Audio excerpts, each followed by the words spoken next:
Well, hello everyone. Welcome back. God, it's like you were all just here. We have on ZSR we have another link to the past NMG tournament match for you here today with Rob J. Beasley versus Kelpsey. Joined on comms today by Andy. How's it going? It's going pretty swell. How about yourself? Well, other than the fact that Kelsey's cropping didn't take. Fix that. All right. Professional restreaming here at ZSR. With that, let me hand the mic over and we will get this race started. How's it going, everybody? Hope you're all having a good day. We have a close Group P matchup: 56 seed Rob J. Beasley against 57 seed Kelpsey. This group is entirely up for the taking. Two people at 1-1, 1-0, and a 0-1. So winning this match will put you in a good position.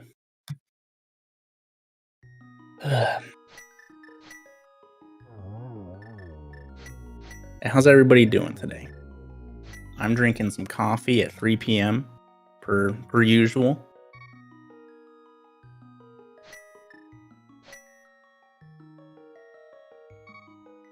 I'm doing good. I got a warm little puppy on my feet, keeping my toes warm. All right, we'll be starting up here in just a second.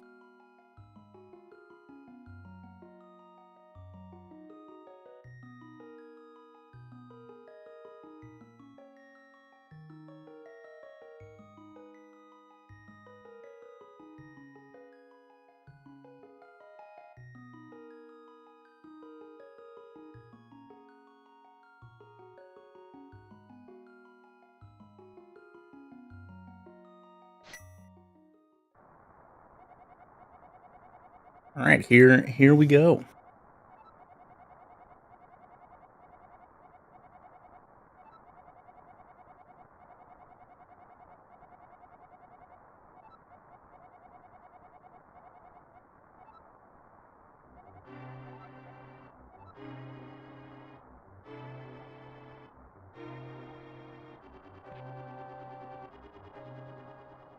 Gino likes there's a pillow under my desk that Gino likes to sleep on. All right, escape. You know the drill. If you've watched this before, go save Zelda. Find a lamp somewhere. Pretty straightforward stuff.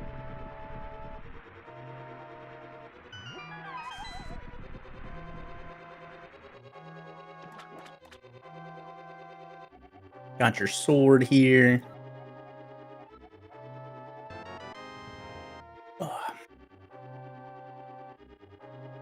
Not too much to optimize here. There's a couple rooms we got to kill enemies. It's mostly just gonna be about good old crisp, smooth movement.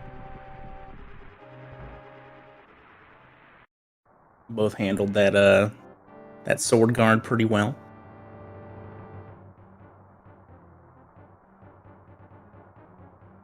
Yeah, we get to. This is the segment of the game where you just complain about guard RNG in like 3 different rooms, and that's it.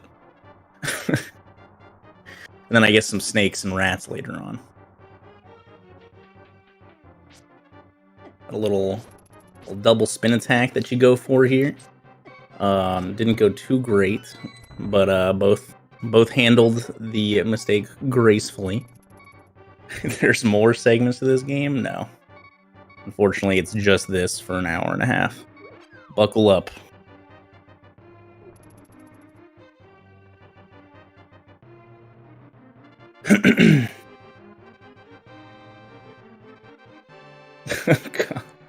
Kissed priest percent.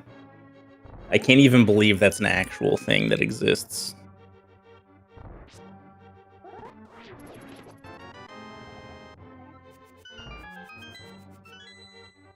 All right, solid key guard from both of our runners here.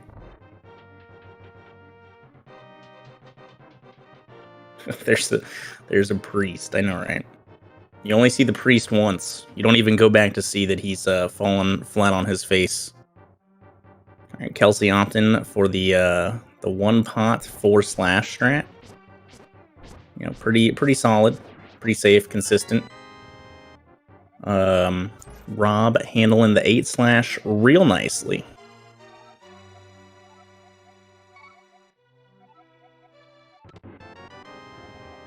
All right, neither runner forgot the lamp. That's how you know it's a good run. Somehow, sometimes, you know, you just turn your brain off, forget that nice lamp.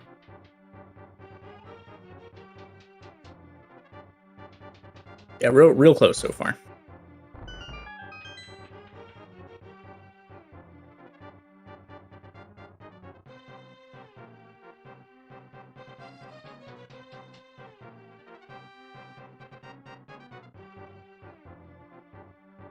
Kelsey's going to be doing a gold sword, silver arrows round.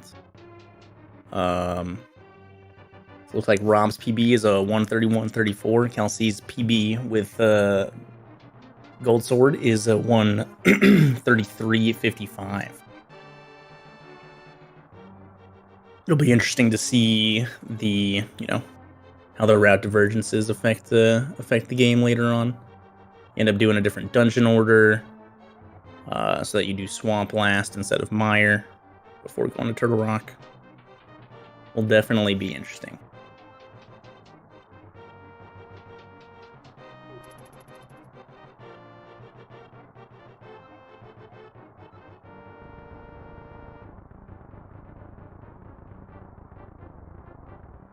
This is personally my least favorite section of the early game, probably. Good old dark sewers where you can't see the bad RNG in front of you until you get too close.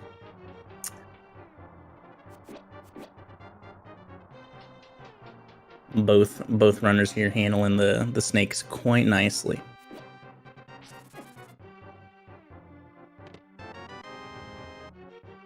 Wow, good RNG in Dark Cross. I didn't know that existed. And yeah, gold sword and silver arrows adds a ton of consistency. If you can make it through mire with the 1 less heart, compared to with the tempered sword route, then the end game is much more consistent.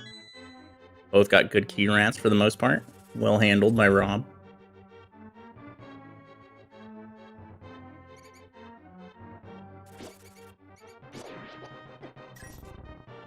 Got a little rat party over there on Rob's screen.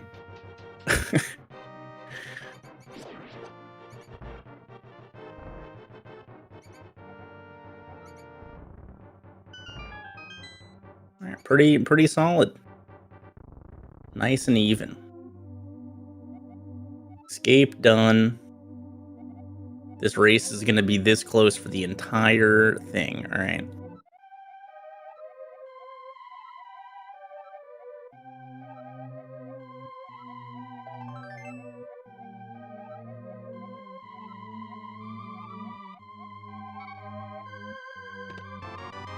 Good old, oh. Both runners getting stuck on the priest. That's a feels bad. That's the worst part of Sankart. Is good old sticky priest.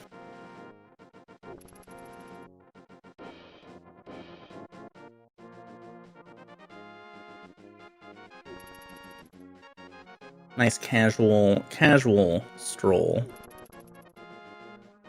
to Eastern Palace.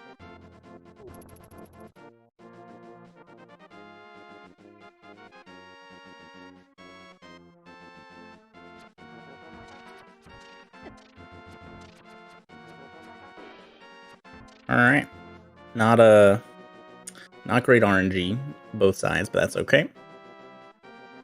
Yeah, lots of these screens, especially pre-boots, RNG just hex you up.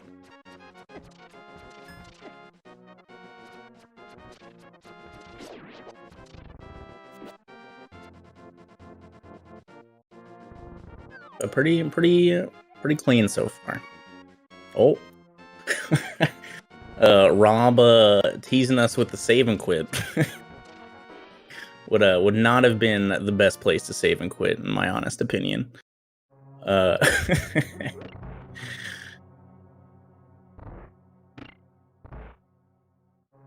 I guess that save and quit like would have been allowed. It wouldn't have saved you any time.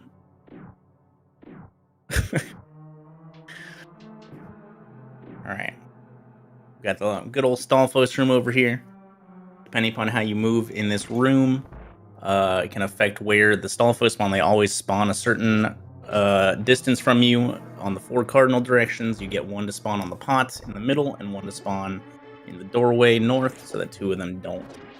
Easy peasy. Ooh, missing the pot there. Unfortunate. Yeah, if that room goes wrong, it can go incredibly wrong with how volatile the little Stalfos are.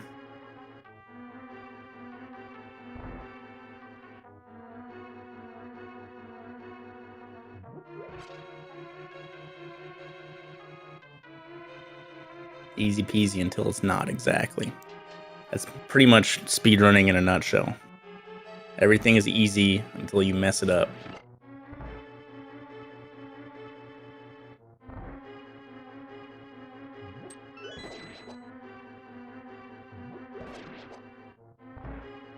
I'm going in with, both runners going to be going in with good health. To the Eastern Palace Big Key Trick.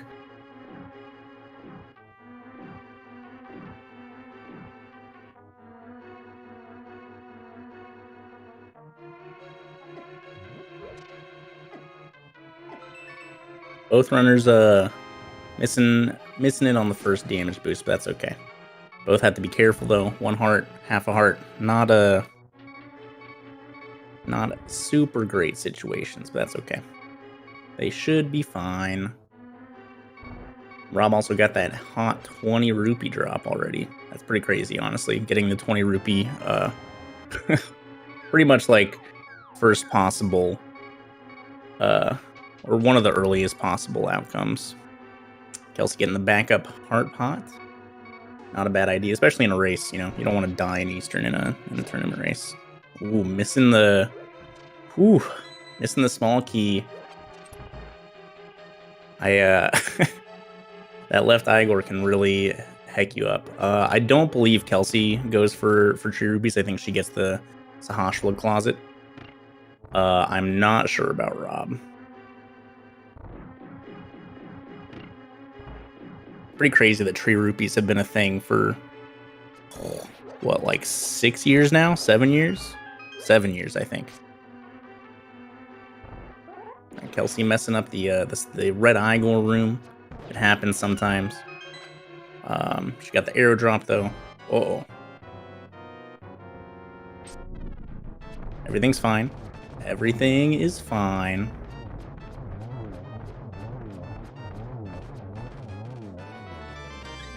All right, they're just getting the jitters out. You know, both runners know we're even. Rob struggled a little bit early. Kelsey with the unfortunate damage on the start of the Armos fight. All right, all square.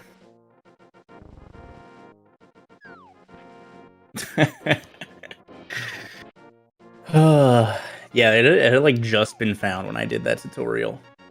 I'm pretty sure. Because I wasn't entirely sure how it worked yet, because it was so new. Wild times. Alright, with this Sahashla setup, it looks like Rob is not going to be getting Sahashla rupees. So he walked straight up to Sahashla. Yep, there he goes.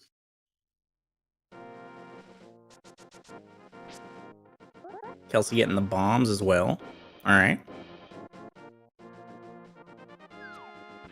This is where I bring out my walking cane and talk about how back in my day, you used to use bombs on land molas for consistency. The good old days.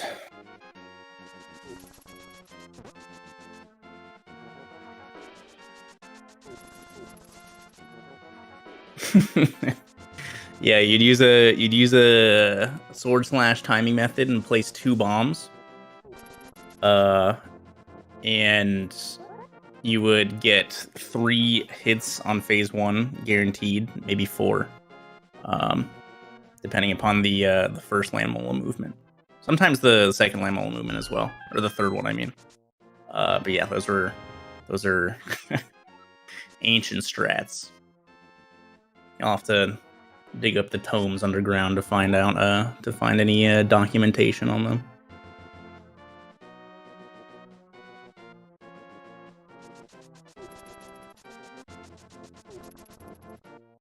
I mean, it was just back when no one was really good, so land moles was just a hard fight, and it was a consistent way to get a good number of hits on to start. And then definitely got, you know, put back on the shelf once tree rupees got found.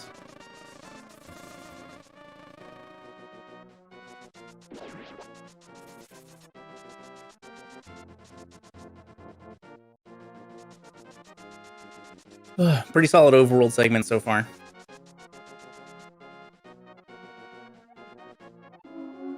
Nobody forgot the book. You know, that's always key.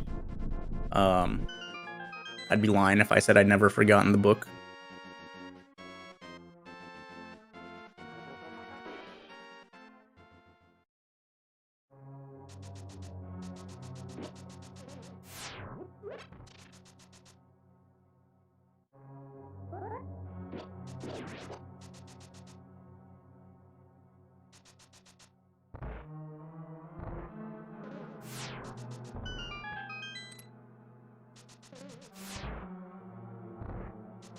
This is probably, I don't know.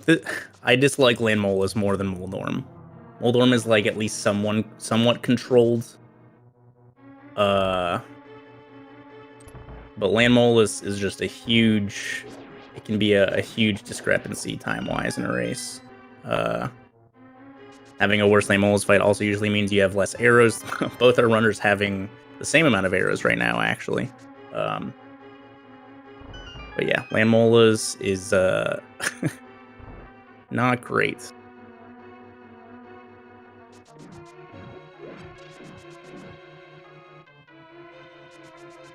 Yeah, falling at Moldorm is usually your own fault, unless Moldorm like hugs the jump down ledge at the start of the fight, in which case you're pretty much just owned no matter what you do. But yeah, Moldorm is definitely way more controllable.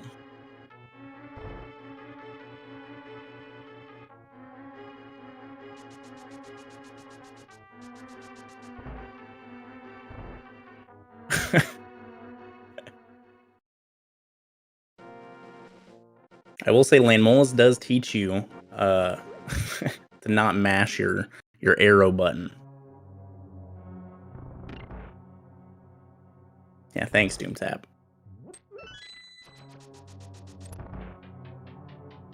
Still, you know, both runners pretty much on pace with each other through this desert segment.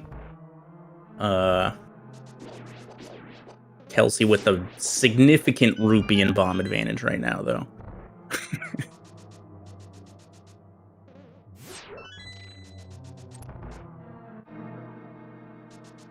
This might be like the newest piece of NMG tech right here. Instead of dashing above this torch, dash below the torch.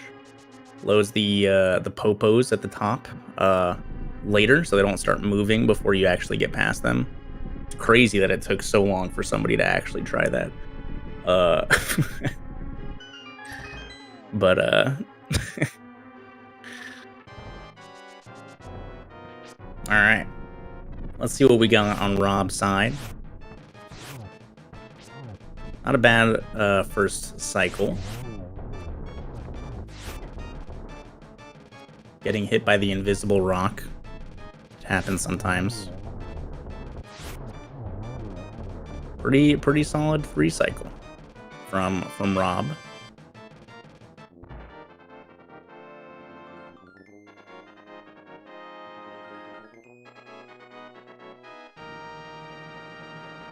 Kelpsey struggling a little bit over here. As long as there's no death. Unfortunate. You know, when that fight goes wrong, it goes really wrong. So, it happens to the best of us.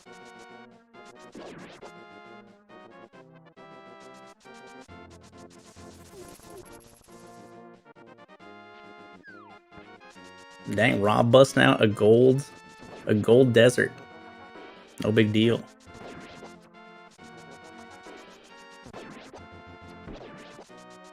Rob setting up. Ooh, moved up before the slash, unfortunately.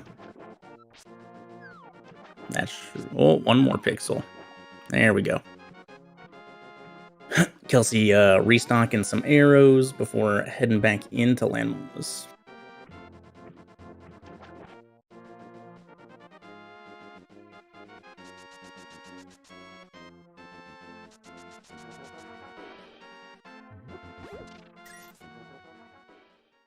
Yeah, even being like the slightest bit off rhythm with these Landmolas spawning, missing an arrow is so bad in this fight.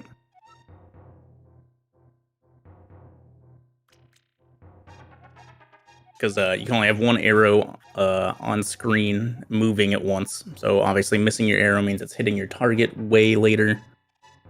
And means longer time between shooting arrows. It's real rough. Alright, Kelsey has land moles down.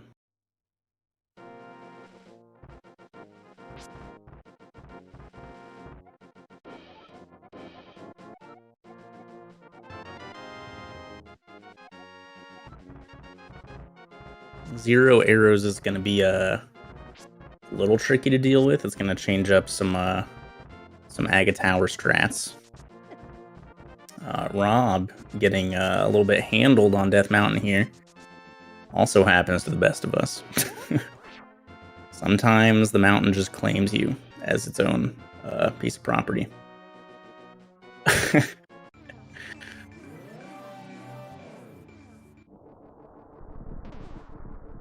Yeah, pretty solid run from Rob so far.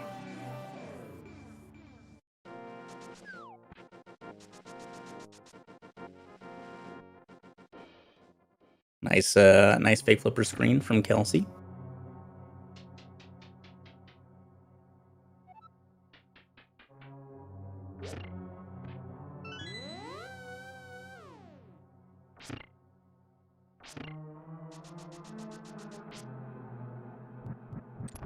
All right, we get the good old tile room coffee break here.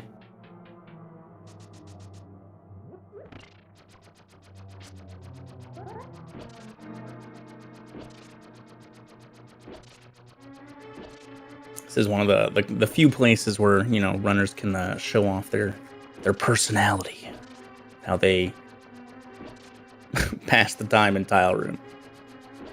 I, for one, don't think I've ever seen anybody do what Rob is doing, so that's pretty cool.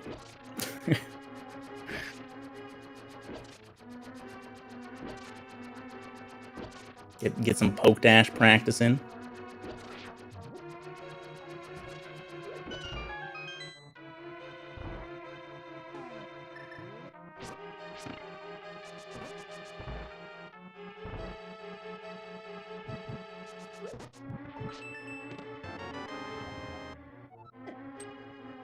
Ooh, Rob opting to take the Death Warp. Only 2 hearts, not a terrible idea. Take the Death Warp. Gives you 4 hearts, I believe.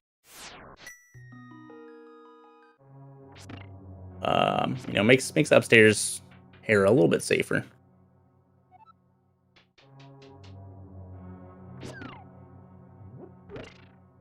Ooh, hitting the switch with that pot again. Luckily, Rob recovered with that very nicely. We got Kelsey here coming up into Hera.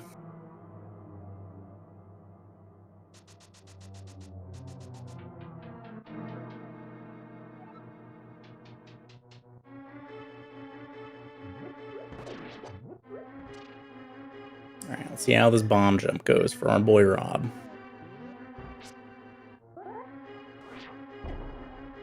Pretty clean. Did the sword spin on the ledge method. Pretty solid. Ooh, getting hit with the fire. You know, pretty solid idea. If he didn't death warp to get some extra health, he'd be at 1 heart right now. Assuming he went out of his way to get the heart pot in the big chest room. So very solid decision. We got Moldorm being a good pal here. Hugging the bottom wall and hugging left side. You don't want Moldorm to be left side. Pretty much how it goes. To get Moldorm away from left side.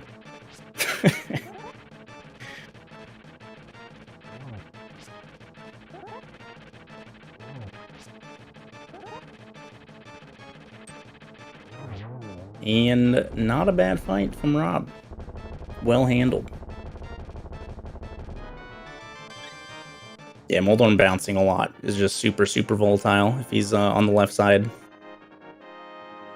Get that worm in open space.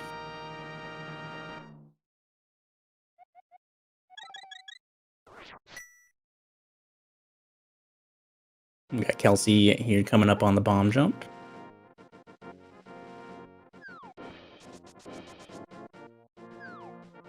Yeah, all my homies hate Moldorm.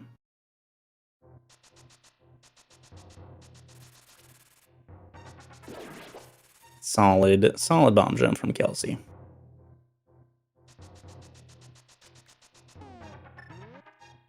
Got Moldorm getting in the way over there. Kadongo just, shooting fires left and right over there.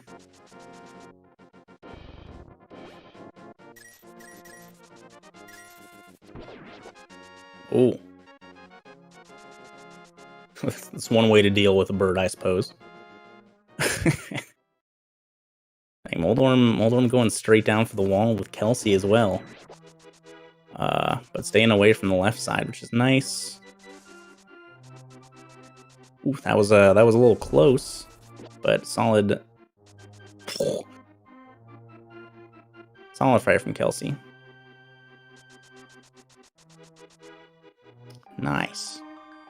A little spooky, but handled quite well.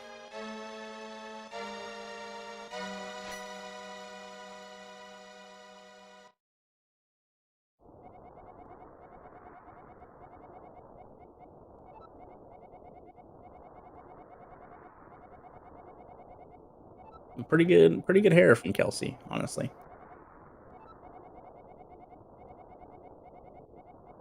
Kept the composure even after that desert.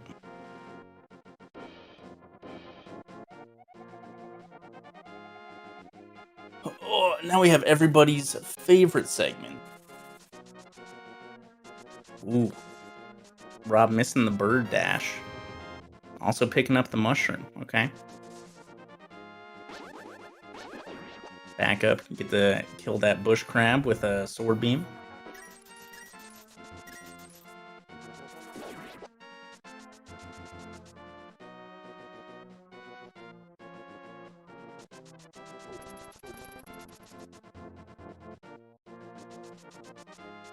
I know that some people,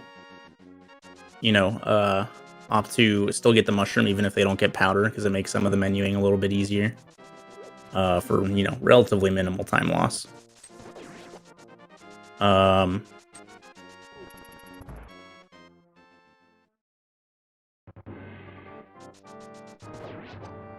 could be it. Let's find out, though. I'll do some research real quick.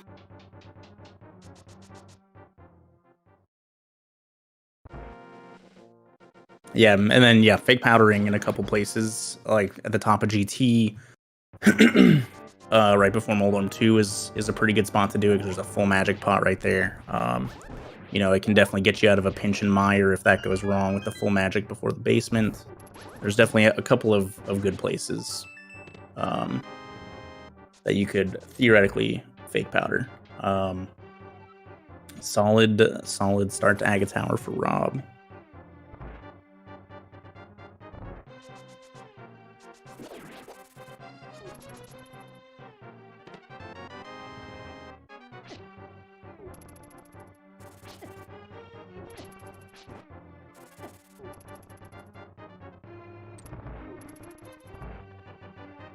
Yeah, changing menus.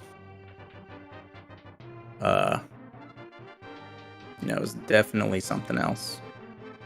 Yeah, it looks like in Rob's PB he has the mushroom with no powder. So menu and slight safety thing. It is a pretty significant time sink to get rid of or to actually go get powder.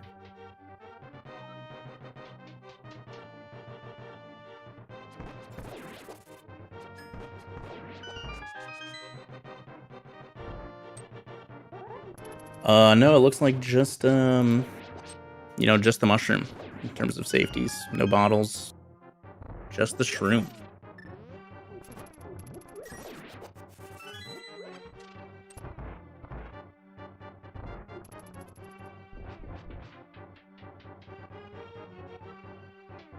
All right, solid from Kelsey with no arrows. That first room can be a little tricky. So not just tricky, but just slow.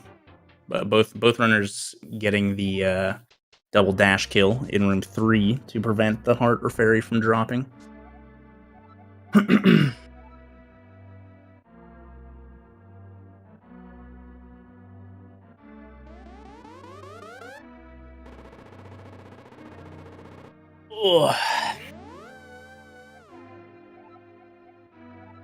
Yep, solid Ag Tower from Rob, it looks like.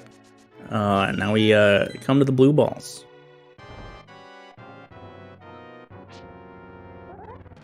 Good old RNG fight. Aghanim has a 5 attack cycle, 5 attacks per cycle. First one is a guaranteed reflectable shot. The second through fourth are raw 50/50s, blue ball or reflectable shots. And then the fifth is lightning, and that just repeats until Aghanim is dead. Yeah, solid rooms from Kelsey with no arrows.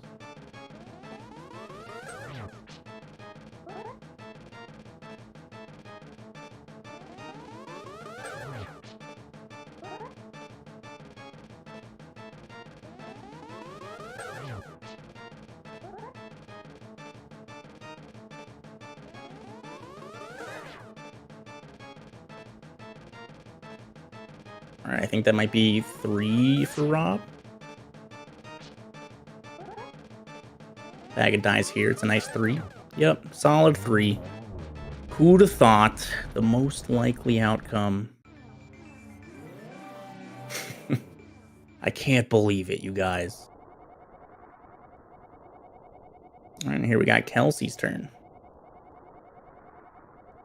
Ideally, Kelsey can make up some time here with better RNG. But you never want to see a race decided by blue balls. That it's always a feels bad.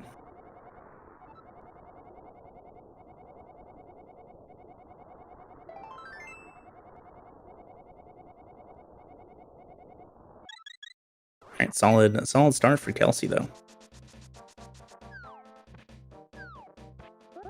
Oh, we got the chance for 0 here, you guys. Definitely not caster curse in this at all. Not even in the slightest.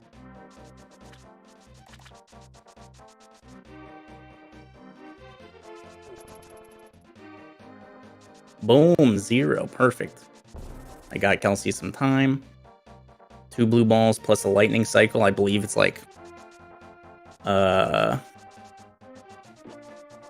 4-ish seconds per blue ball, and then like 6 seconds for a lightning extra. It's obviously varied depending upon how far. Oof, that was really close from Rob. Almost got poked by the ropa there. Would have been not great for his rupee situation.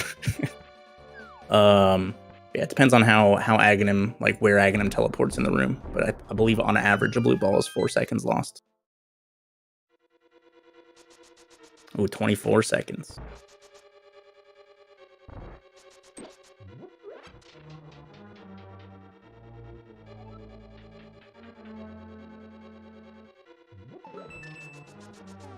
Yeah, Rob definitely a little spooky there with the Getting close to that Ropa. You also get super flustered when you lose Kiki there. You have to figure out where to get money. And like going back to where most of the Ropas are to get a potential drop, you have to get Kiki again. Just another 10 rupees gone. If you don't get drops, you're just kind of like SOL, I guess.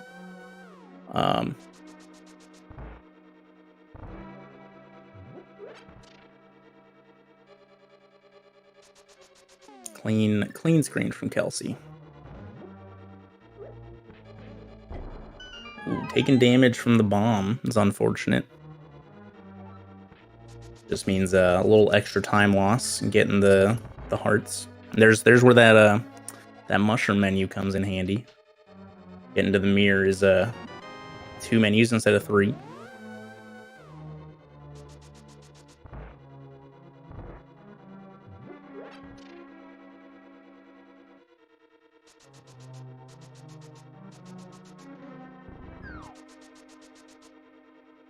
Yeah, Kelsey's still keeping pace. She's chipping time away.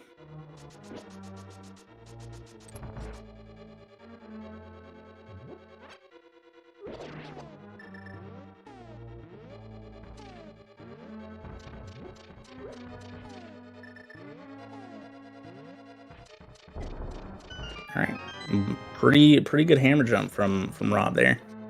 A couple extra buffers, but you know, as long as it works, right? Pretty as long as it works is probably the motto for hammer jump.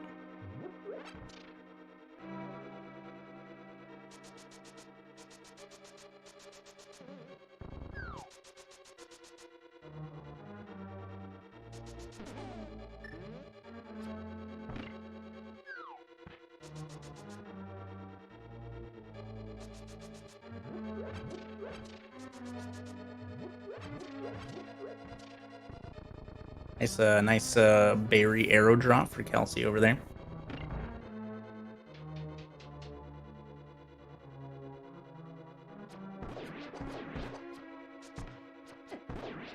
Ooh, and then Rob taking 2 hearts of damage to the Mimic.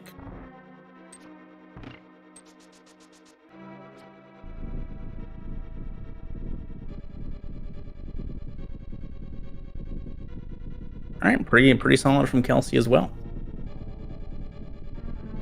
Pretty even from them both. But yeah, this could you know, no sword beams means you gotta do an extra menu here.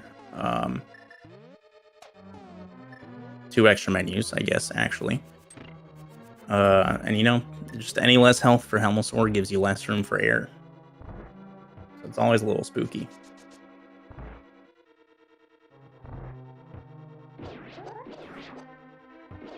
Solid turtles.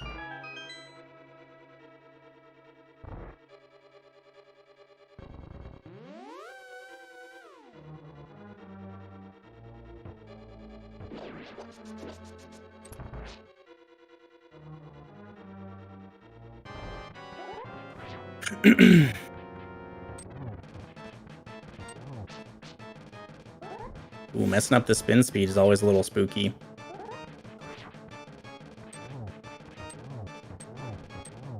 Looks like we got it now. Yeah, gotta be a little careful here. Almost was definitely like a little weirdly synced with the hammer hits now. That was close.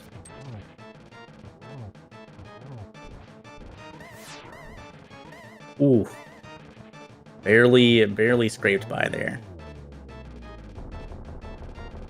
That was definitely close. It was a little spooky, but safely played by Rob. I'm not sure how he didn't get hit in the bottom right corner, to be honest. Barely dodged the tail and the fireball that was exploding. I'm usually an advocate of don't go down to the corner because you're guaranteed to get hit, but you know, sometimes it works out for you. And Kelsey, the key dash there, heck yeah.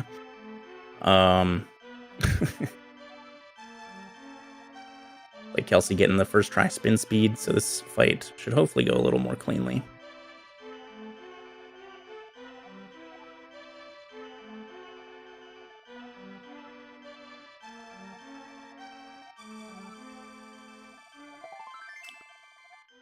Ooh.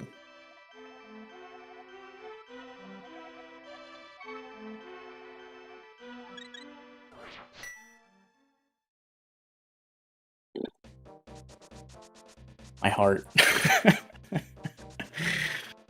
Oh man. That was a close one. Whew. But Kelsey taking down Helmasaur as well.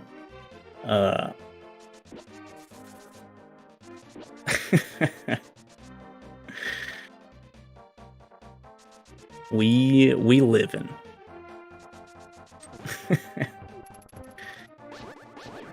Ooh, Rob struggling with the hammer dash there. Depending upon how quickly those guards turn, you know, you have some time to recover from a missed hammer dash attempt, but you generally gotta hit those guards away before you can attempt again.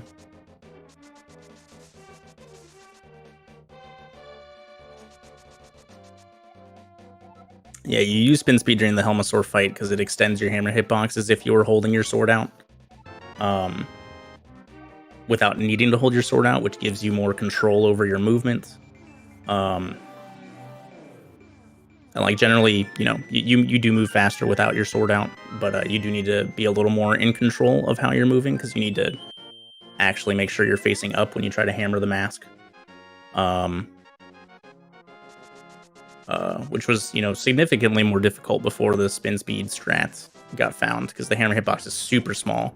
You don't have your sword out going north. So it made the Helmasaur fight significantly easier. Yes, I believe this game is on the Switch Online. It's probably the English 1.2 version. Most runners use the Japanese 1.0 version. Typically, if there were multiple versions of games back in the day, Japan was the only region to get the 1.0 versions. Not always the case, but in the case of Link to the Past, it's true. The first English version is a 1.1, which removes a handful of glitches that you'll see throughout the speedrun.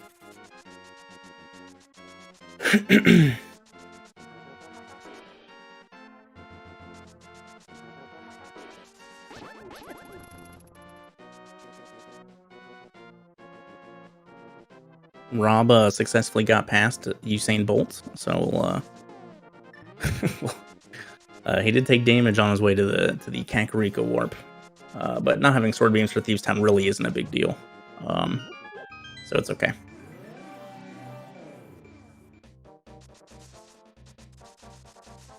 Ooh, wow, solid bush drops from Rob there, almost lagless.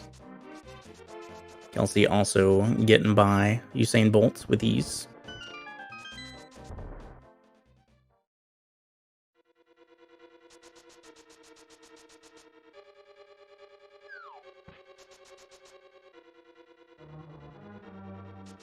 Chad, I regret to inform you that I am now out of coffee.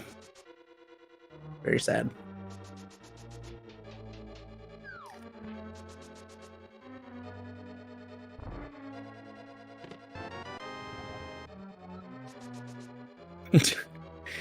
Yeah, train Chuno to go downstairs, take out the carafe, and fill up my cup and bring it back up without spilling on the floor. The dream dog.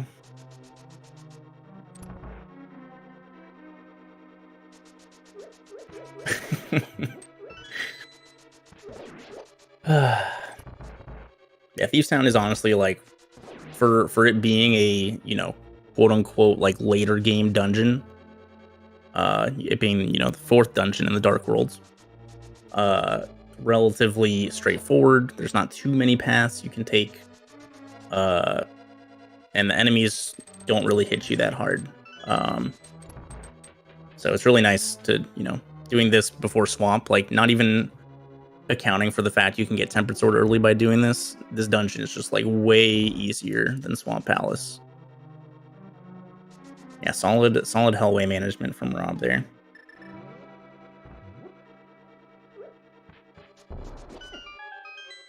Ooh, getting hit by the good old crickets there.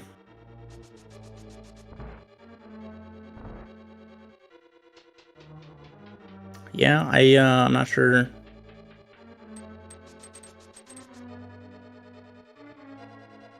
I'm not sure what that was, to be honest. Yeah, even holding your sword down, you still can't quick hop, I'm pretty sure.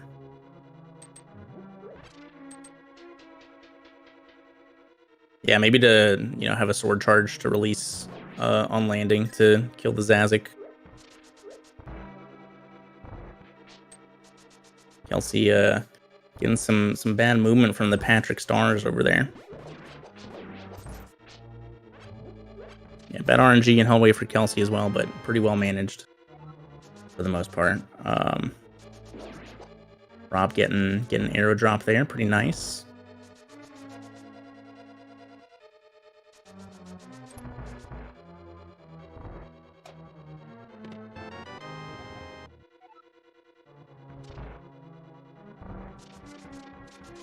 Kelsey also taking a hit from the cricket. Thankfully, there's a good chunk of health. Well, 2 hearts. In blind cell room for safety. Plus the heart pre-blind if you didn't grab it early, which I don't believe either runner did.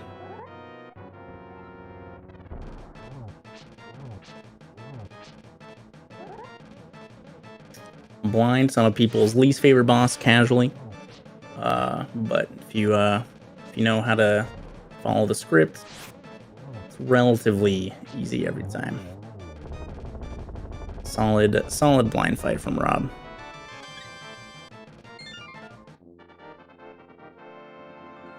Ooh, Kelsey also getting a hard drop from the Zazik. Maximum health.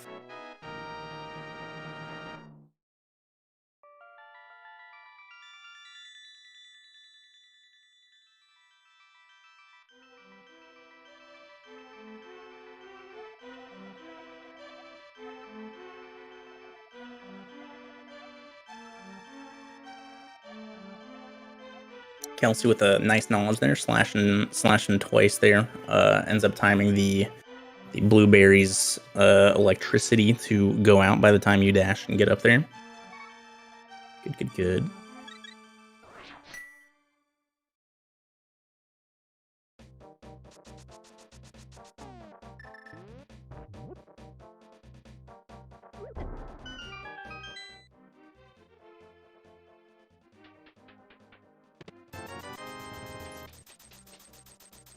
Kelsey's blind fight going so far so good. Rob also taking damage from opening the bomb huts.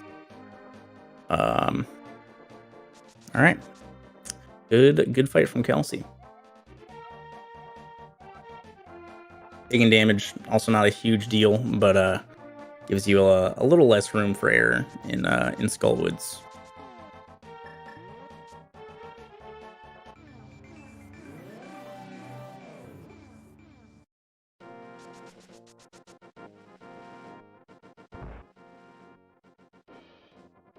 Yeah, pretty solid thieves down from both runners.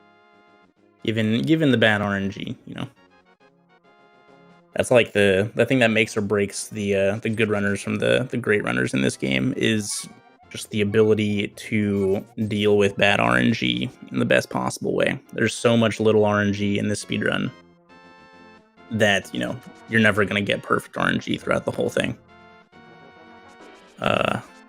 So being able to handle, pretty much anything that gets thrown at you.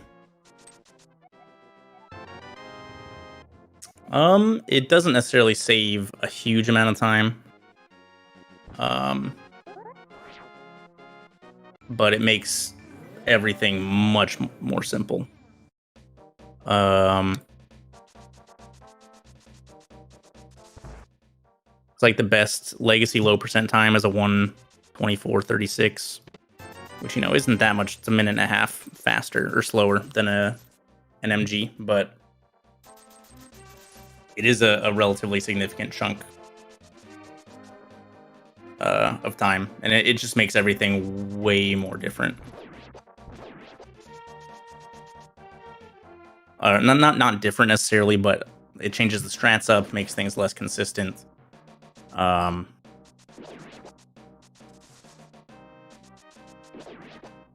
you know, the longer some of the fights go, the more you have to deal with potential like not great RNG situations.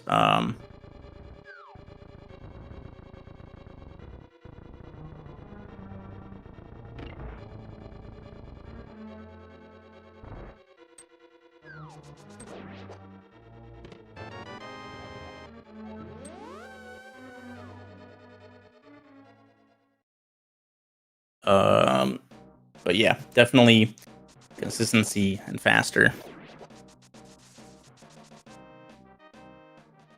Solid statue room from Rob.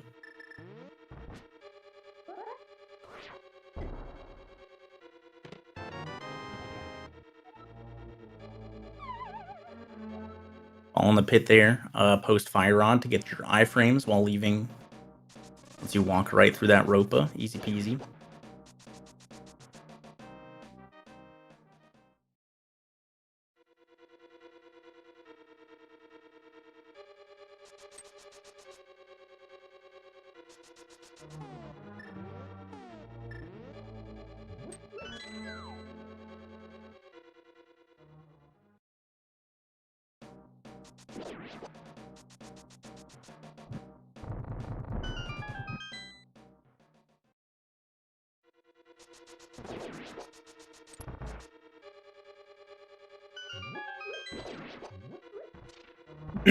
Kelsey also with a pretty solid stature room.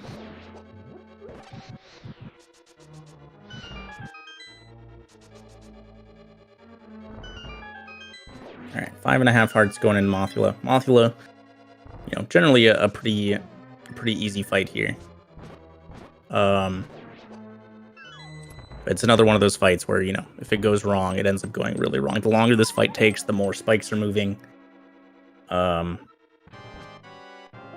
You know, the more difficult it is to manage. Nice getting the double hit, should be cake. No spikes moved. That is right there, gentlemen. Ladies and gentlemen, that is the optimal Mothula fight. Right there. No spikes moved. You can tell because all of them are still on the screen. Any moving sprite disappears once the boss is dead.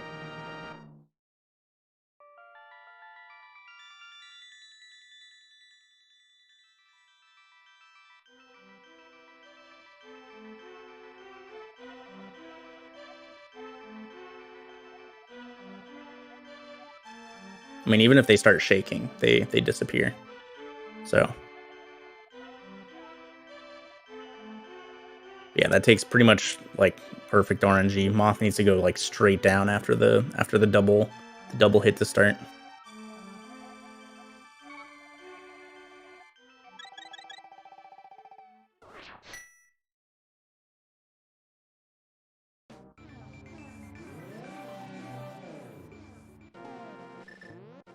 Yeah, seems like pretty solid skullwoods from Rob. On another gold split actually for Rob, so that's pretty sick. Two gold splits this run for him. Kelsey also having a pretty solid skullwoods.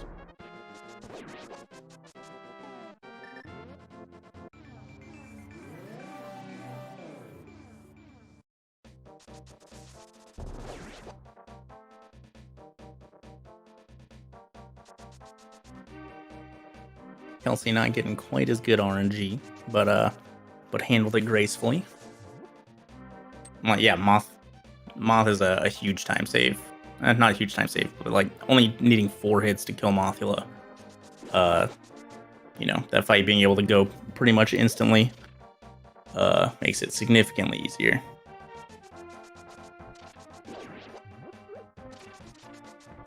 Pretty good.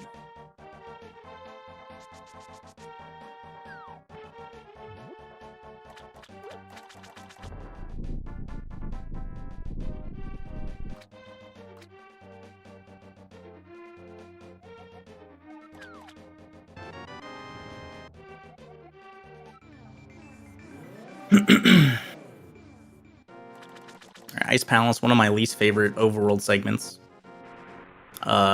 Exclusively because of Zora's Domain. Zora's Domain sucks, and you can't convince me otherwise.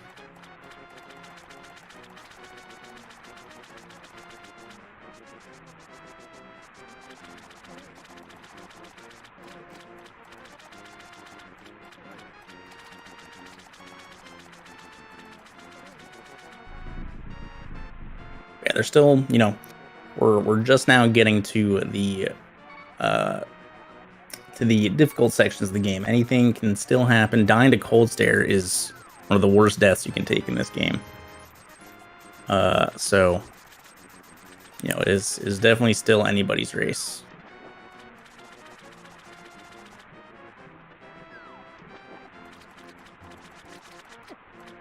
Ooh. Rob going for the Jesus dash, but being a little bit too high there. Going into ice without sword beams, you know, isn't ideal, but not a huge issue, thankfully. Ooh. the good old damage boost into the whirlpool. You don't see that too often.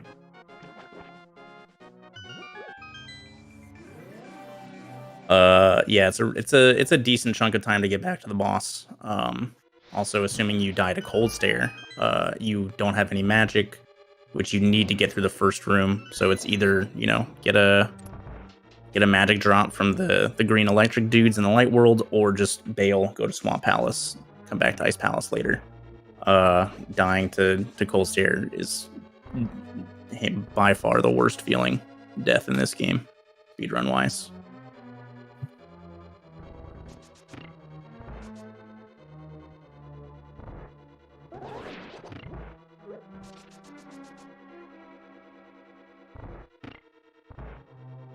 Cold stare is also like the first boss that really hits you hard. Blue Mail's in this dungeon, so you know this is where the enemy damage starts ramping up. Cold stare does 4 hearts of damage on contact.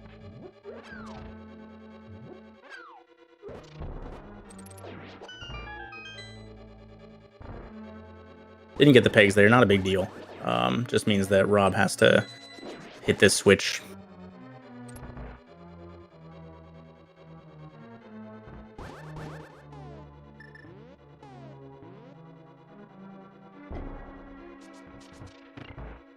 Okay, solid recovery there.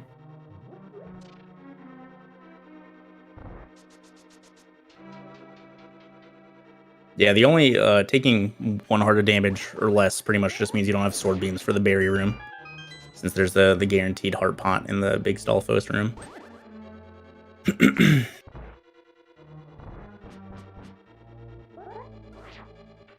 Ooh, nice, got the stair clip.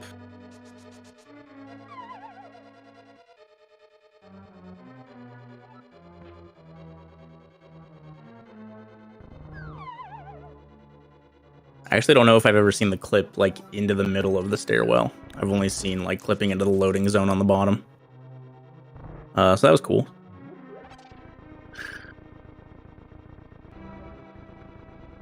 It's one of those things that came around after my time that was too inconsistent for me to really care about.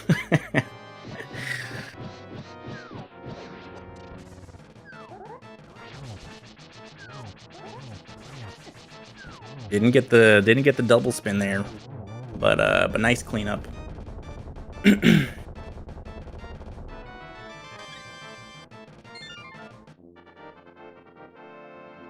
Yes, there are definitely inconvenient ways to fail that stair clip.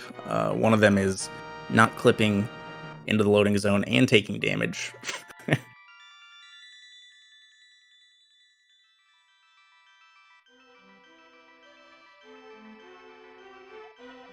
All right, good bomb jump from both of our runners.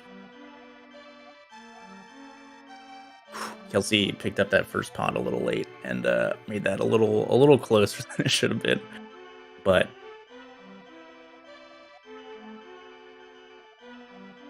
you know, who hasn't been hit into that pit by the fire bar while trying to leave that room? It's it's also another feel bad moment.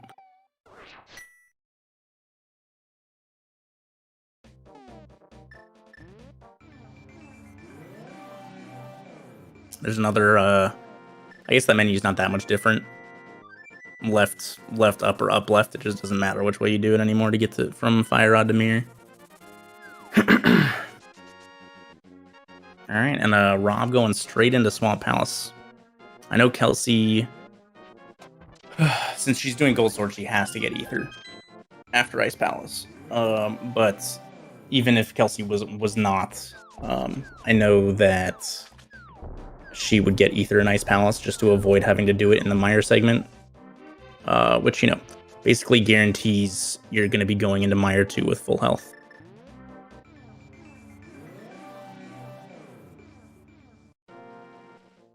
All right, and we're good.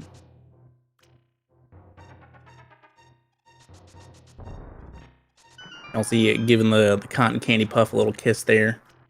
Plus kind of getting hit in an awkward position where you don't really, not expecting yourself to be where you are. So the ice ball hits you. But recovered, didn't die. That's all that matters.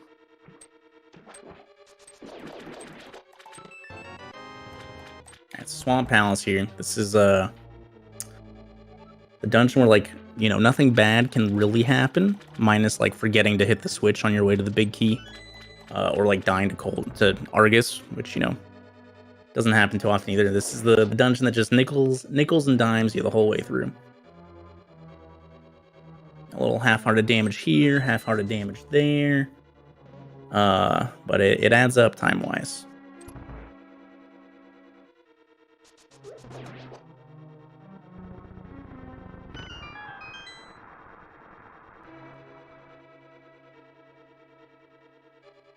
So here's where the Gold Sword route diverges. Kelsey will be doing Mire next.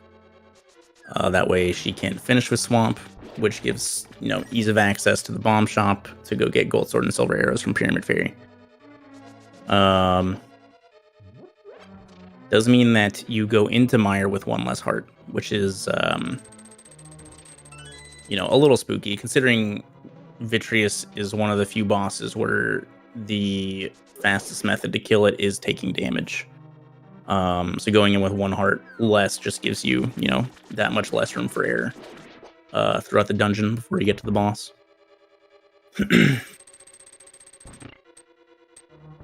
But, you know, with Mushroom, it's a very, very easy fake powder situation. You're almost out of magic by the time you get to the boss anyways with Spooky. I guess we get to talk about Spooky now. So Kelsey fluted to 6 there, and lined herself up on the rock a specific way so that the duck actually flew off the screen at a specific height, and that actually stores an altitude value that she's going to attempt to keep through all of Mystery Mire. For a cute little trick later in the dungeon.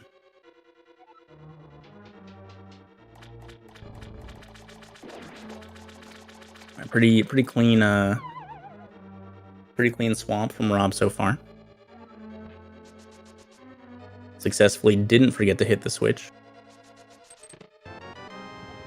Oof, I was a little worried about that Popo moving downwards and being too low for the sword beam to hit there, but solid Mire 2 from Kelsey.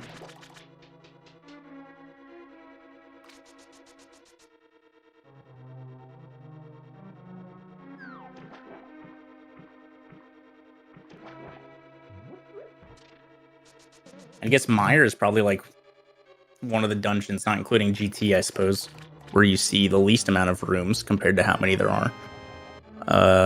Rest in peace, Fishbone Room. You pretty much just like skip half of this dungeon.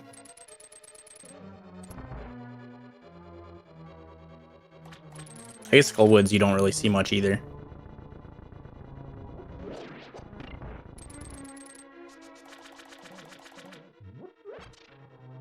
Yeah, Link to the Past is just really good at having a bunch of garbage rooms where you use a small key just to get another small key for no reason.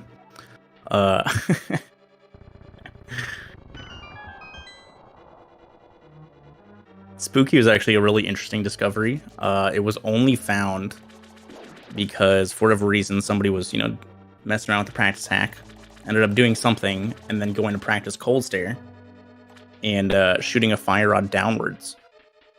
and the fire rod downwards against the wall, there was some altitude value that was already stored, and the fire rod downwards actually hit the ice. And so, like, why did this happen? So people looked into it, and thus spooky became a thing. It's really, really cool.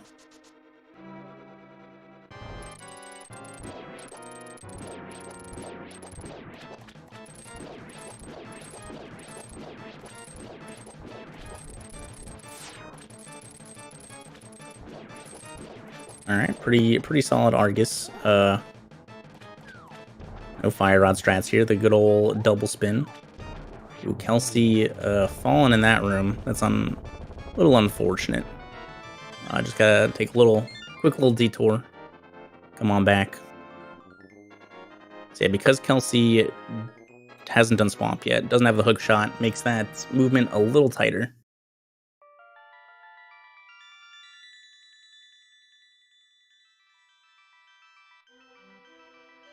How's it going, Doom Tap?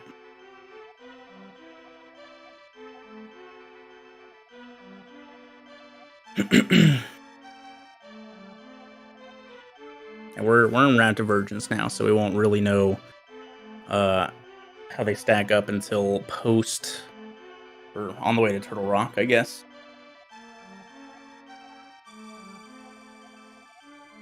Kelp took an unfortunate death to Landmolas early, but they've been pretty close ever since, honestly. How much time is saved with gold and silvers versus just tempered? None. I believe optimally it loses about a minute. Assuming both sides are purely optimal. But gold sword and silver arrows offers a incredible incredible amount of consistency for the end game. Solid spooky from Kelsey. So yeah, so the altitude value that she stored fluting to Mire, she ended up saving by kicking up dust, laying the Samaria block on the switch on the way to the boss, allowing her to use the fire rod in its area of effect that is actually higher than it is visibly, hit the switches from not even close to them.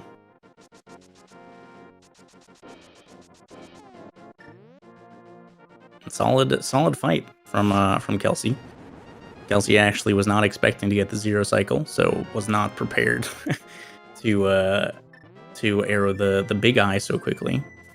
But heck yeah, survived. Going into Mire with one less heart was like the spookiest thing for me. When I dropped safeties back in the day, when I dropped gold sword and silver arrows, or no, when I dropped my bottles powder, I think when I dropped powder, I also just dropped gold sword and silver arrows because I didn't want to go into Mire with one less heart. That was before fake powder was a thing.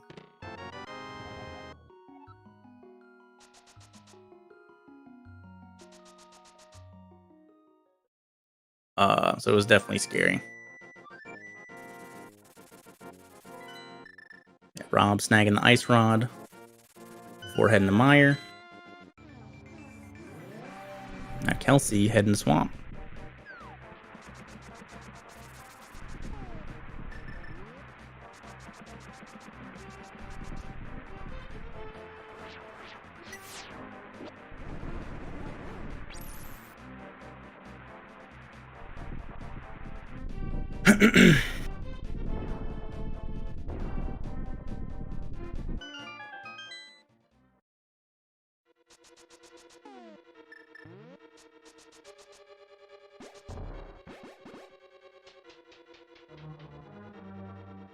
Yeah, Rob looks like he's on pretty good pace.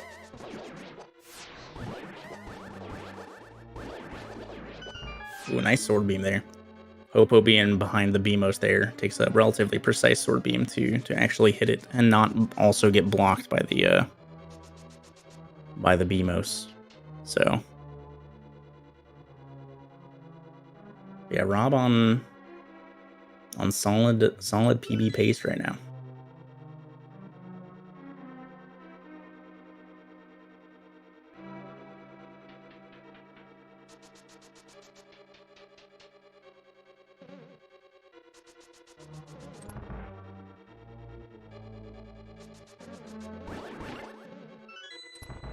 Yeah, still anyone's race as well.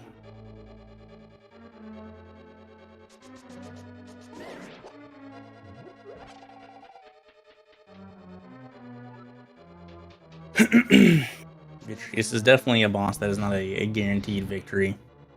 You know, game's only going to get harder from here, so.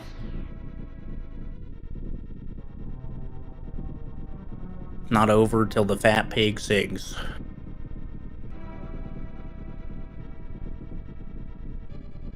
Yeah, pretty clean mire from Rob so far.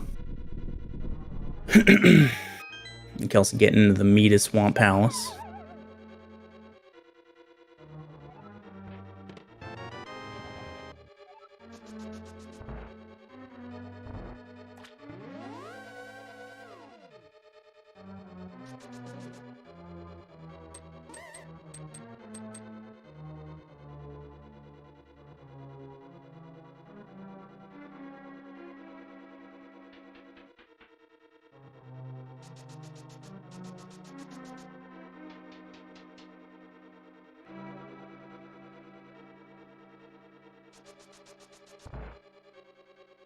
Yeah, tournament's been really good so far. A handful of upsets.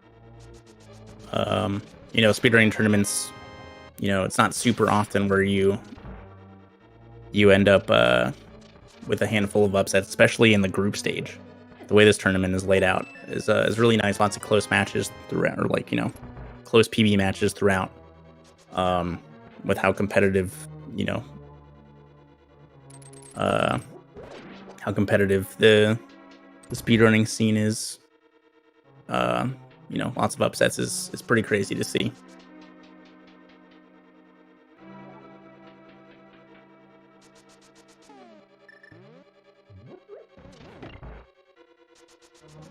I think Rob is fine there.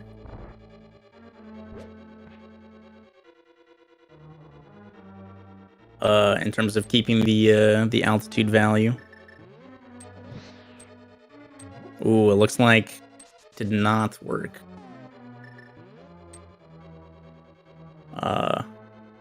Rob forgot to go hit the switch since the fire rod shot didn't work. Everything's fine. He didn't place the bomb, which is huge. If he had gone in there and placed the bomb instantly, he'd be out of bombs. So that was really, really bad. Or that would have been really, really bad. Thankfully, he didn't do that.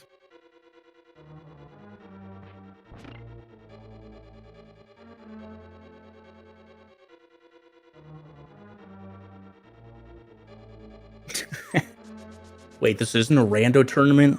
I'm out of here. Who are these people? Rob shooting some extra fire rods there to fake powder this anti-fairy. Got a little too close to that anti-fairy before trying to fake powder. There we go. Thankfully, taking damage to the anti-fairy, like, legitimately doesn't matter if you're fake powdering.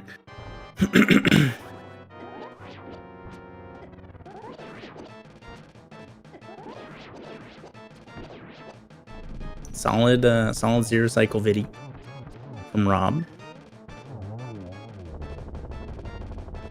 Dude, I'm always scared to menu to mirror there. I'm always afraid that I'm gonna miscount my arrows and then go to shoot another arrow and just mirror to the beginning of the dungeon. I've always been too scared to do that.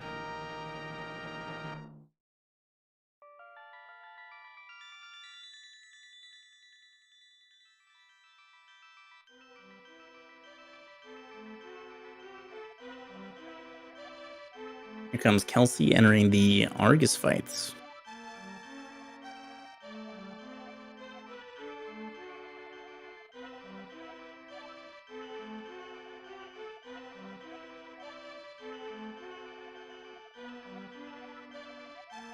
Going back to the Master Sword Tempered Sword fight, Argus is a big one. It's probably one of my least favorite Master Sword fights.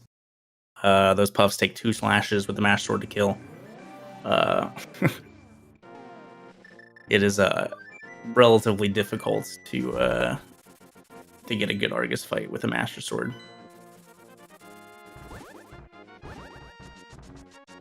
Alright, so here we have Rob heading up the mountain on the way to Turtle Rock.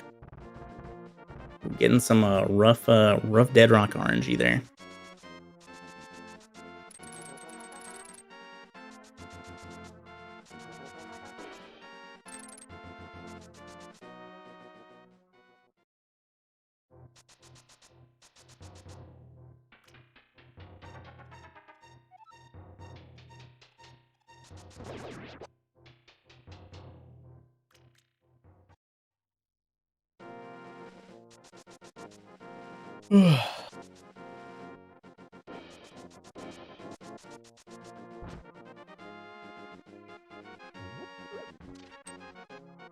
Here, Kelsey's going to be heading to the bomb shop, picking up that big bomb.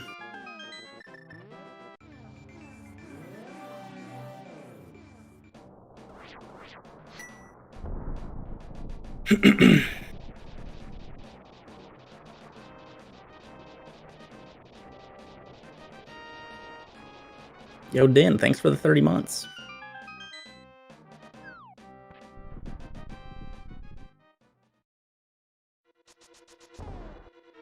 Kelsey showing off, if you hookshot something, the bomb ends up following you at a high speed as long as you start your dash before the bomb catches up to you and is in its normal position behind you.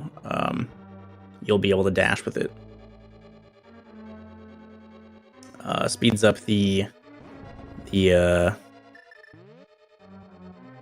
bomb walk to the pyramid by a decent margin.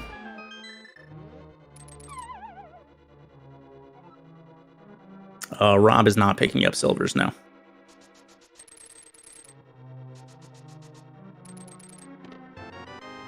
Yeah, Kelsey is only doing it for the tournament. Ooh, Rob not getting the good D boost there. A little slow in the room. Took extra damage from the rolling pin, but thankfully, due to the nice electricity there, Barry. Due to the dash kill strats in Aghanim's Tower, you're pretty much guaranteed to get a fairy at some point in this dungeon from the pokies. There it is. So, taking that damage, not a huge deal.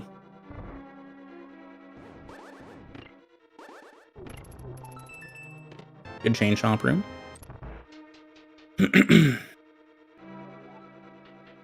Kelsey just has to go get the ice rod, and then she will also make her way up Death Mountain.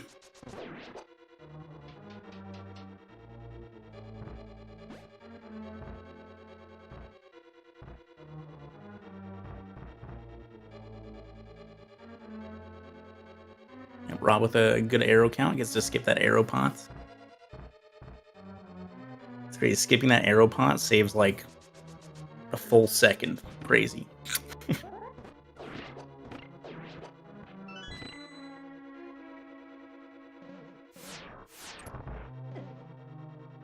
Rob taking a laser eye hit right there. Not ideal. Like I said, with that fairy drop already, wouldn't be too big a deal.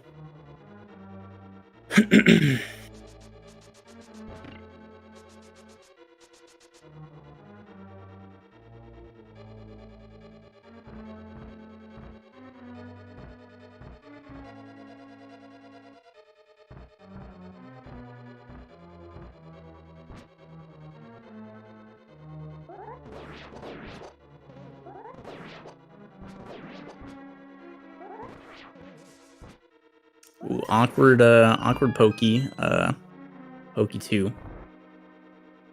But, you know, RNGs for that pokey room are pretty much, hey, this is going to be really easy, or, or basically the exact opposite.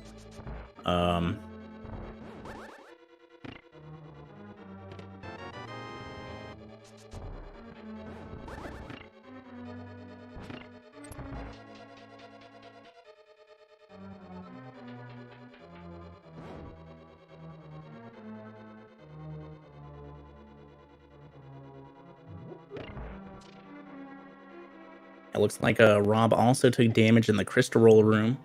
3.5 hearts is, you know, starting to get into the uncomfortable range for the back end of Turtle Rock.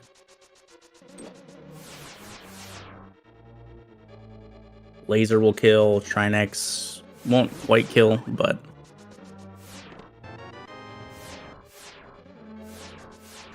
solid laser skip.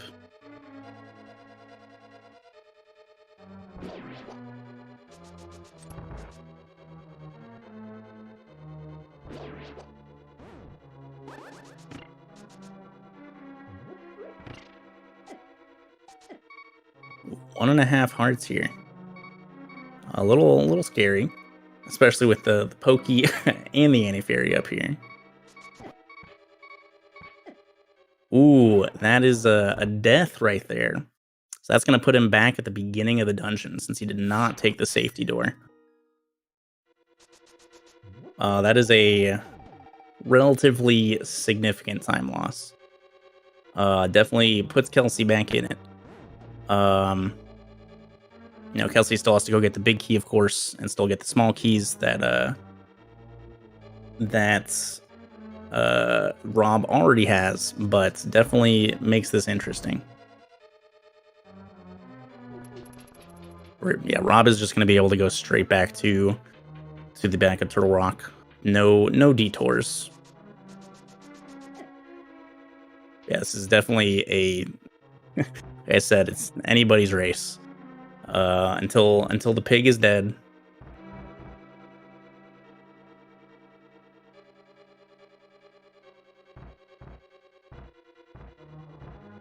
And yeah, now the gold sword silver arrows advantage is way more interesting here. You definitely bleed some time getting gold sword silver arrows, but Kelsey's end game, Ganon specifically, is going to be significantly faster.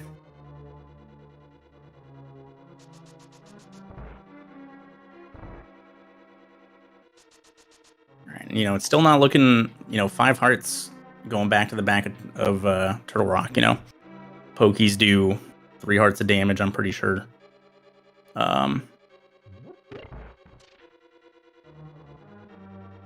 It's still not super safe.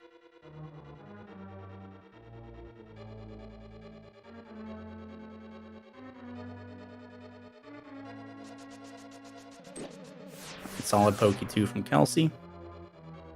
Ooh, Pokies do 4. Yeah, definitely not safe. Alright, opting to not go for the Samaria dash this time. Ooh, and the Anti-Fairy blocked the pots.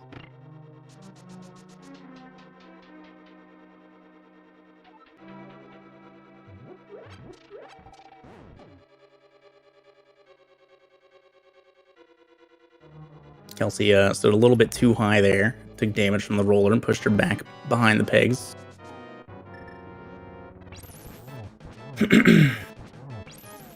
Here we have a Trinex from Rob.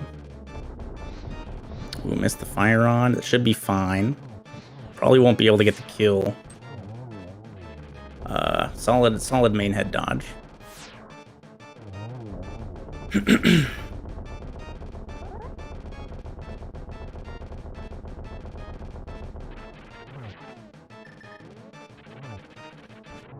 Ooh, that was definitely a little scary there. Running away from Trinex there is generally a bad idea, pretty much always. Trinex was relatively low on the...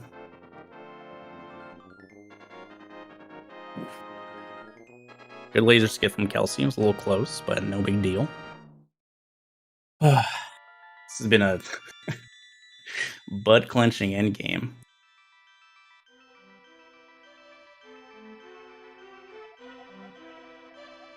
Okay, Kelsey took it a little safe there.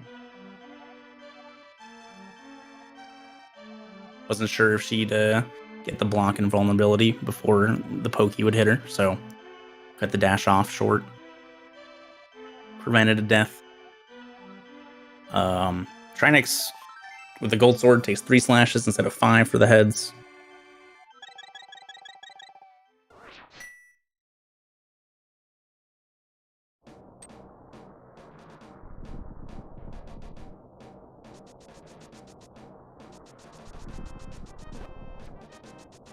And here we have Rob heading into GT.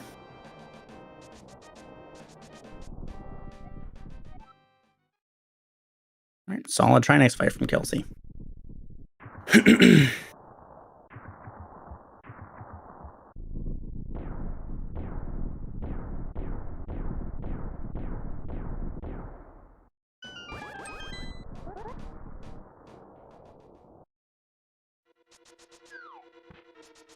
Yeah, gold sword and silver arrows will save some time in Ganon's tower. Being able to use silvers on Landmo 2 is faster. Armos 2 is faster. Mimics is faster. There's also, way more room for error.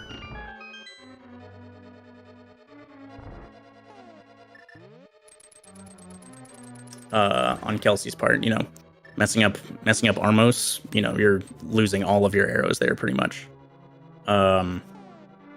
If not like running out on the fight,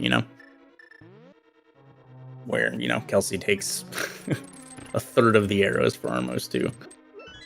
So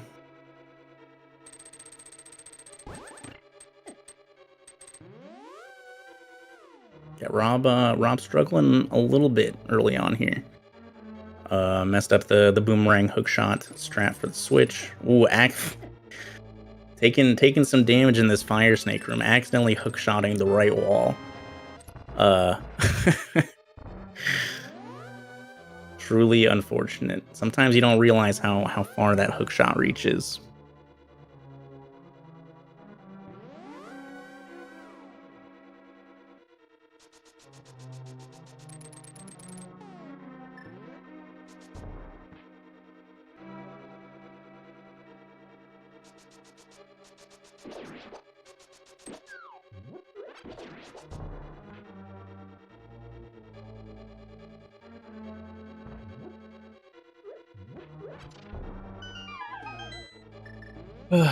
Right, Armos won. It's one of those fights where, especially with 20 arrows, if it goes wrong, it's gonna go pretty wrong. But solid start.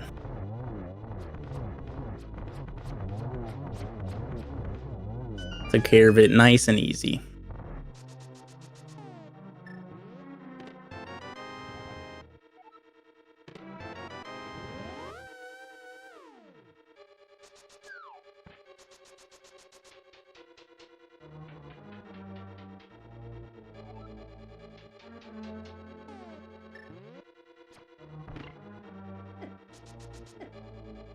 Kelsey gaining some time so far in this early GT.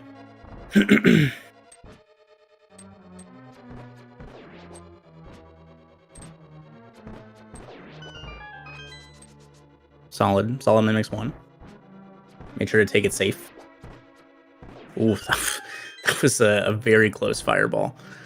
Got through mimics just fine.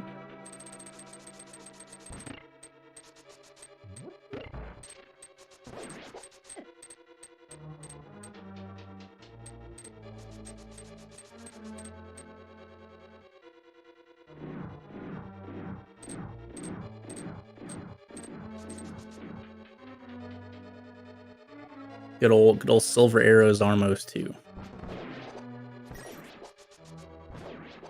Solid gauntlet one.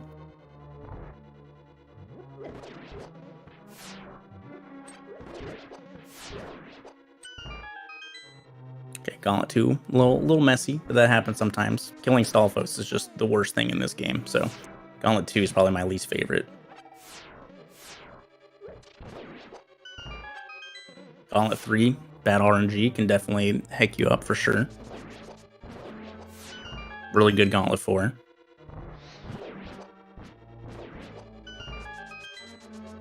And a not too shabby Gauntlet 5. Meanwhile, Kelsey, just a couple rooms behind, going up into the Gauntlet soon. Ooh, unfortunate Landmo RNG there. Has to take the 2 cycle.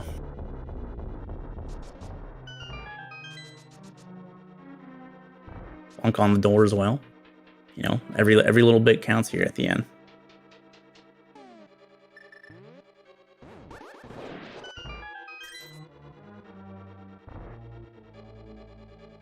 Yep, good old Stalfos. I swear, worst enemies in the game. Solid Wizrobes from Rob.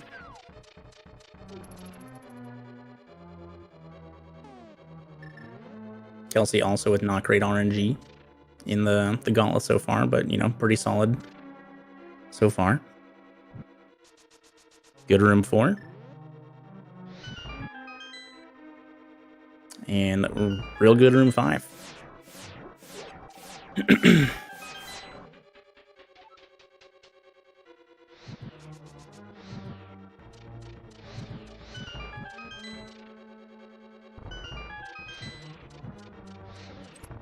Rob gassing some magic here to set up for another fake powder here to get full health pre-Ganon.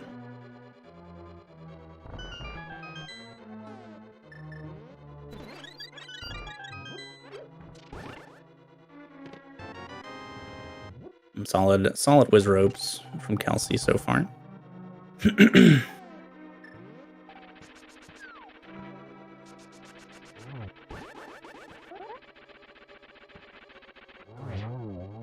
Moldorm 2 down.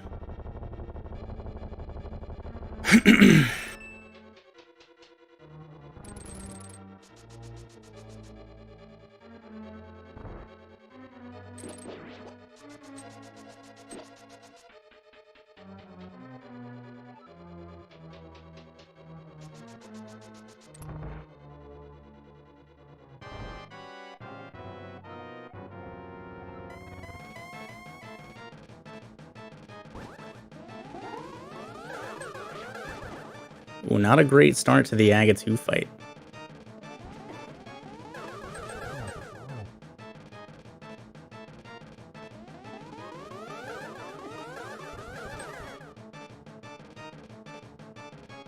Kelpsey taking an unfortunate hit there. Needed to fall back down to get the full magic. And not great patterns here either. For Rob. Aga 2 down.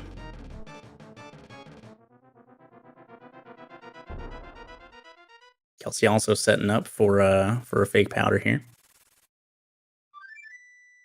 Yeah, the second was intentional to get the magic refill.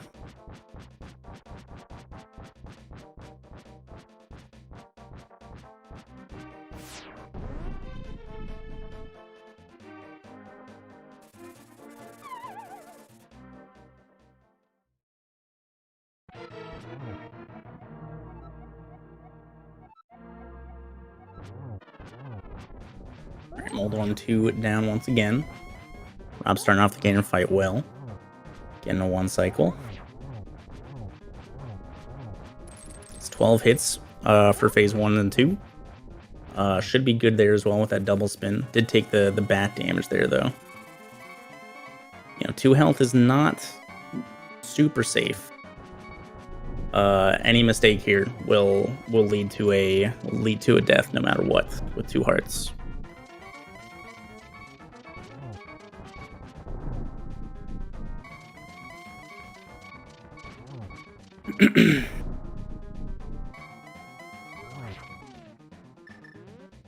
Yeah, Aghanim 2 not giving Kelpsey too great of a pattern either.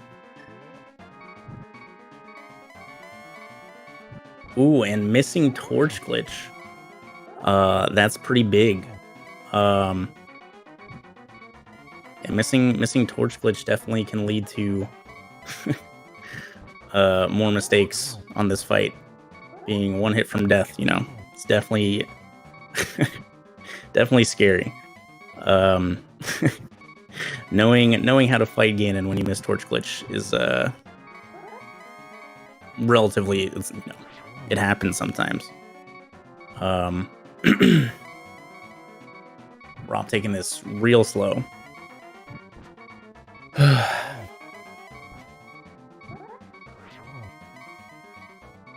Yeah, with Gold Sword, that was really close from Rob.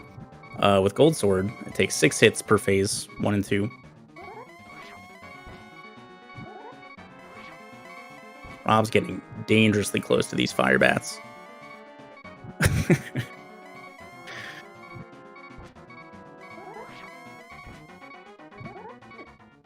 Ooh, and there's a Ganon death. Cut it a little too close this time. Wow. That might be it. With silver arrows, this last phase was it's much safer for Kelsey here. Wow. That is like I said, don't count your chickens before they hatch. Truly unfortunate. Wow. Crazy ending to this race. This has been big butt clencher to end this race. Holy moly. Wow. Kelsey wrapping up Ganon here with a pretty solid phase 4 Ganon. Ends up with an official RTGG time of 1:34.44, and robjbeasley with a forfeit. See if they wanna come in here for an interview. But wow, what a race! Truly unfortunate for Rob. You hate to see it. That was the worst race in my entire life. I can't breathe. Crazy. I can't breathe. Yeah, really good runs from both these runners. Solid composure from Kelsey to keep her cool after the rough start. That was... I didn't deserve that win, dude. It's a tournament. Anything happens. The nerves hit different in a tournament.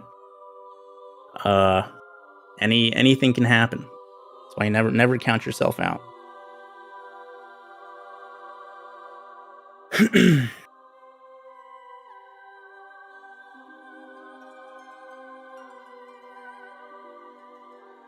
Absolutely crazy ending. Goodness gracious. It's like we might be getting them both in here for an interview. Yeah, Rob's early game was really good. He was on really good pace up until the end there. Here we have Kelsey and robjbeasley joining us for an interview. GG's, guys. GG. That was the worst race of my life. That was so bad. Oh my god. That goddamn Purple Rock anti-fairy. Oh my gosh. I'm like shaking right now. I'm like, there's no way. Like, dude. Oh, that ending was crazy though. GG again. Yeah, GG, dude. That was... Whew. Wow. I mean, I was really expecting it to go either way today since we are back-to-back seated. Yeah, for but sure. Oh my goodness. Like, that was insane. Wow. I almost like quit after dying to Landmo, like straight up. I was like, yeah, all right, today's not my day. Bye, y'all. And I was like, I should probably finish it just because I tend to forfeit from racing often. So yeah, I mean, it's not the most costly death is the thing. Like, if I just die to something else later, like I did, that's just most of the time back, right? But yeah, I got destroyed at the end of Turtle Rock there. That anti-fairy kept bothering me, and then the anti-fairy got stuck at the top in the pokey, and I couldn't dash through. Oh gosh. But yeah, I fixed it. My headphones died, I guess, in the middle of that race, so that's cool. But hello, GG's. I have returned. Thank you. Yeah, really close race. You guys basically kept pace with each other for the whole game. Minus the early land mode death. Like, you weren't giving up any time, you weren't gaining any time. It was really crazy to watch.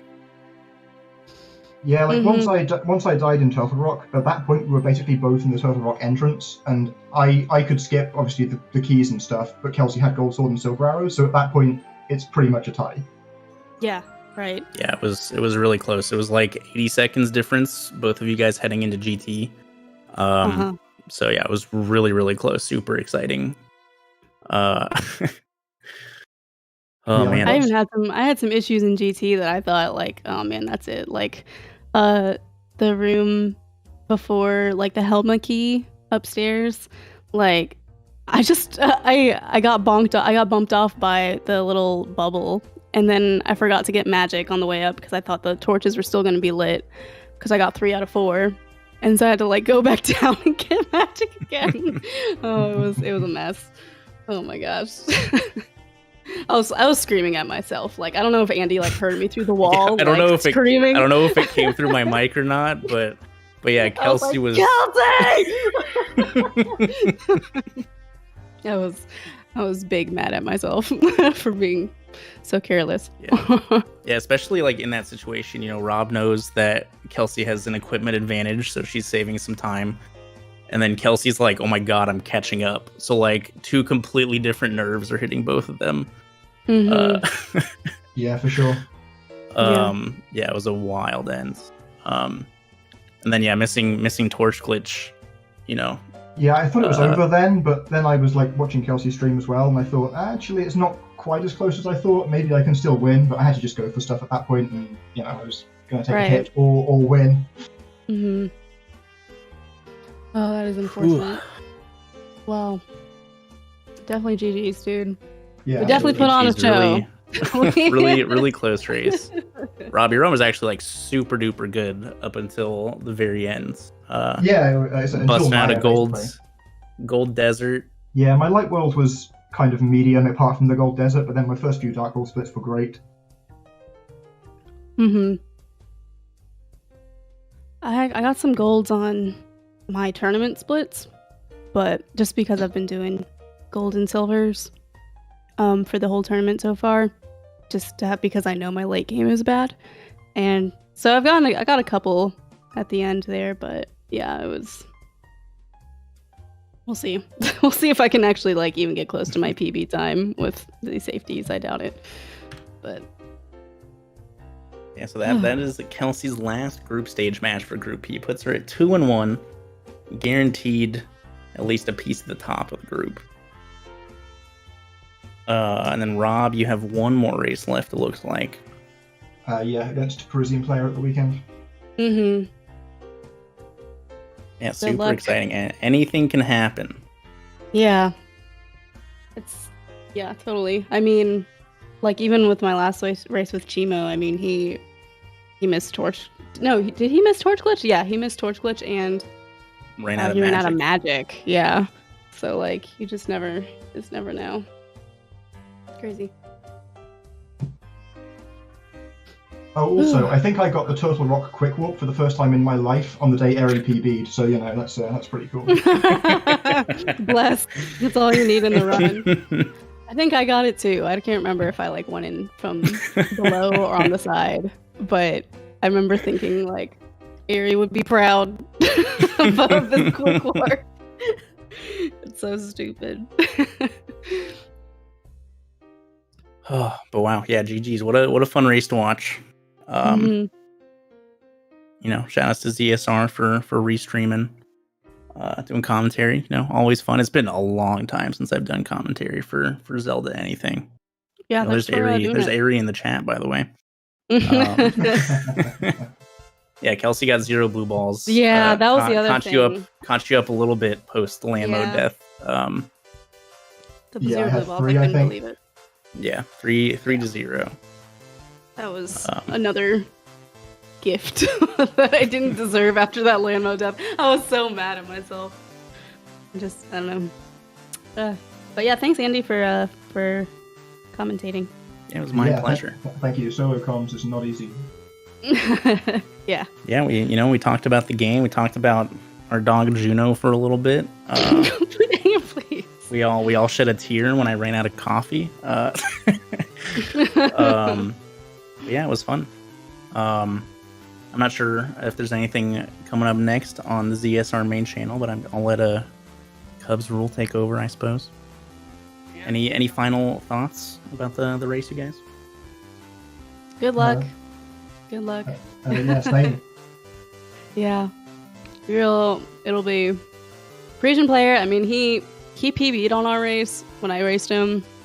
I mean, he's got a 127 in him. I know that much. So like, Yeah, I it wish seems you the like- best of luck. It seems like he's been playing quite well recently. I've watched a few of his. Well, I watched that Nice. race, and I watched his PB that he got like just before the tournament as well. So yeah, he's playing pretty well. Yeah. Well, I'm sure it'll be a good watch. So, yeah, have fun. Thank you. Thanks. Both of you, Kelsey, Rob, very well done race.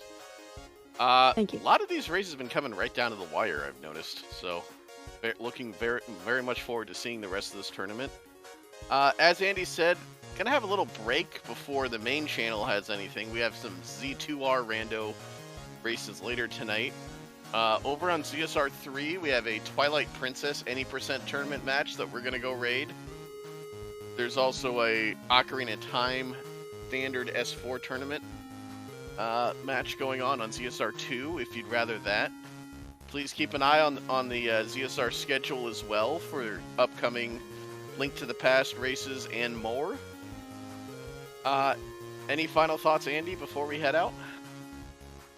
I'm sweating, man. I feel like I need to go take a shower after just watching that race. But yeah, it's been crazy how fun this tournament has been so far to watch / participate in. Yeah, thanks for having me on. Thanks for restreaming. For commentating, please give, if you aren't already following any of our runners, Rob or Kelsey, please give them a follow, as well as our commentator Andy for today. For some reason I'm showing up, so you don't have to worry about me. Yeah, with that, everybody, thank you for joining us. Everybody stay safe out there. And until next time, we will see y'all again soon. Farewell, all.